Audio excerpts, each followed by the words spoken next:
It was an ill-lit, rainy afternoon midway through December. School had just ended its session. The gloomy, melancholic appearance of rain has always been an uncanny feeling for me. To me, rain serves as a symbolism. My first instinct is thinking that a higher power is expressing emotions by crying over something. Waiting under the rusted roof overhang for what seems like an hour, there is a sudden vibration in my pocket. Quivering, I take my phone out to see that my dad was calling. Maybe he's about to pick me up, I thought.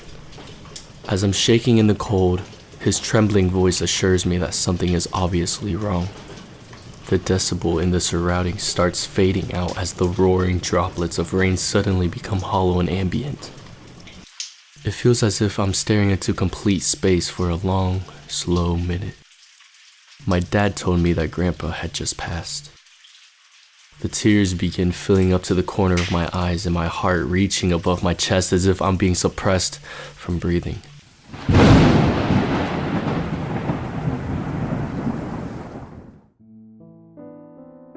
My grandfather is the backbone of the family.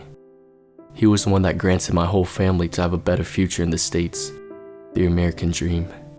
My grandfather is passive in the way he shows his love for us, but deep down we know that he cares about us.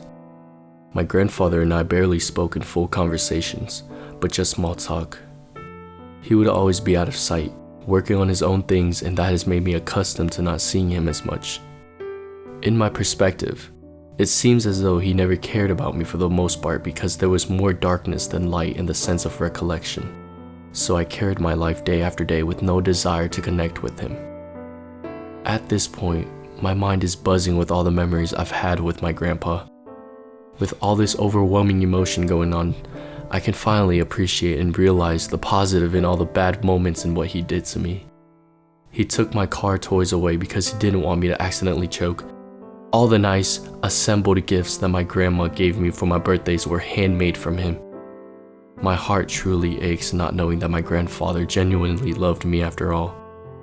I knew that I had lost someone very tenderly to me, but nothing can change that now, or at least the bond that we could have cherished. Now, I only have my grandma. Seeing her skin becoming more and more wrinkled every day reminds me of my past misconduct. The fact that it took one person's life for me to realize the mortality of the matter is a killing blow to my heart. Seeing how I am now, I hope my grandfather forgives me for the lack of affection that I brought for him, but I will never forgive myself.